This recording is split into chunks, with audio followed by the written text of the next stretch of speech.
네, 황도영 작가와 함께합니다. 어서 오세요. 예, 안녕하세요. 어떤 이슈인가요? 또 비극적인 고독사 사건이 일어났습니다. 지난 8일 전북 전주시 한 원룸 주택에서 거주 중이던 40대 여성이 변사 상태로 발견됐는데요. 예. 시신은 부패가 심해서 사망 시간을 추정하기 어려울 정도였습니다. 그 옆에는 4살가량의 아동이 함께 있었는데요. 아이는 의식을 잃은 상태였고 호흡과 맥박도 매우 약했습니다. 다행히 그때라도 이제 발견이 돼서 지금은 의식이 돌아왔다고 하는데요. 이번 사건 곳곳에서 복지와 인권 사각지대를 해소하기 위한 제도들이 가닿지 않은 정황들이 나타나면서 안타까움을 더하고 있습니다. 참 왜 이런 일이 자꾸 반복이 되는지 참 진짜 안타깝고 답답하기도 한데 엄마나 아이 참 그동안 어떻게 살았을까라는 생각도 한번 상상을 해봤거든요. 그렇죠. 얼마나 힘들었을까 싶기도 하더라고요. 이웃들도 이 가족과 거의 교류가 없었다고 하면서 이제 얼굴도 거의 본 적이 없다고 해서 정확한 사연이 알려지고 있지는 않은데요. 예.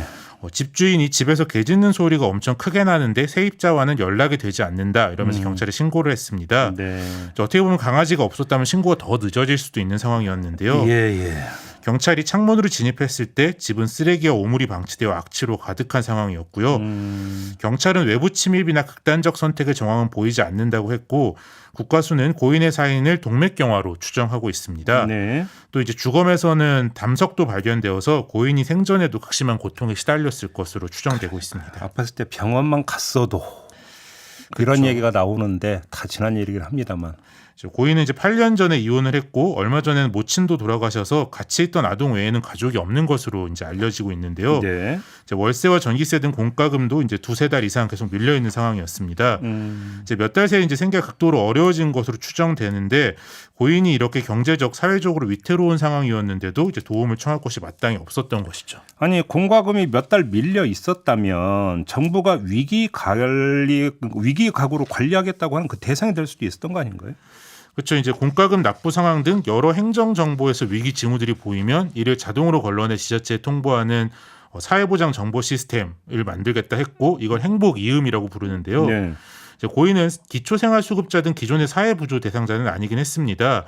그런데 이제 보건복지부가 지난 7월 전주시의 행복 이음을 통해 위기 의심 가구라고 통보를 한 대상에 포함이 됐는데요. 네. 이걸 통보받고 전주시가 고인을 만나려고 시도를 했는데 끝내 만나지를 못했습니다. 이제 전주시가 위기가구 등록 절차 안내문들을 담아 보낸 등기가 결국 이제 고인의 사망 후에나 도착하고 말았습니다. 그럼 누가 잘못한 겁니까?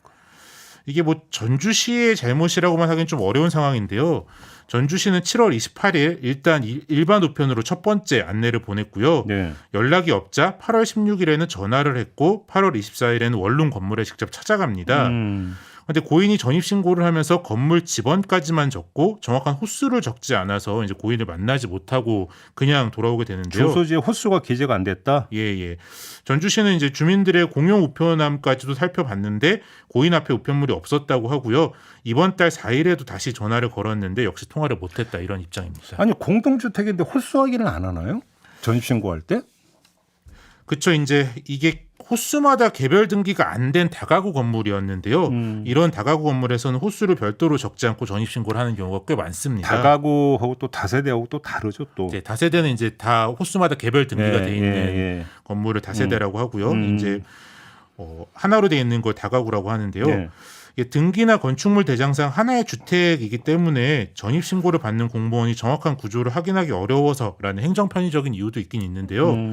이제 가령 없는 호수에 위장 전입을 한다거나 그런 거를 막는다거나 확장 일자에 따른 대항력 순위 등을 따지는데 혼란이 없게 하기 위한 실질적인 이유도 있긴 있습니다. 네. 전문가들은 위기가구 대응을 위해서는 집원만으로 전입신고를 하는 경우에라도 좀 정확한 호수를 병기하도록 할 필요가 있다 이렇게 지적하고 있습니다. 근데 아이가 있었잖아요. 예. 그럼 아이 지원책이 여러 가지가 있잖아요. 여기서는 걸러질 수가 없었던 겁니까? 이게 좀 가장 큰 문제인데요. 아이가 지금 신원이 확인이 안 되고 있습니다. 네. 일단 고인에게는 등록된 자녀가 없는데요. 그러니까 이제 아이가 고인의 생물학적 자녀가 아닌데 어떤 이유로 고인과 지내게 됐을 수가 있고요. 어허. 아니면 더 높은 가능성은 출산 후 미등록 아동으로 지내온 것일 텐데요.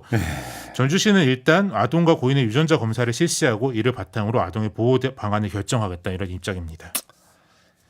참, 하여간 다 사후 약방문이긴 한데 이게 미등록 아동 전수조사에서만 걸러졌어도라는 얘기가 성립이 되는 거잖아요.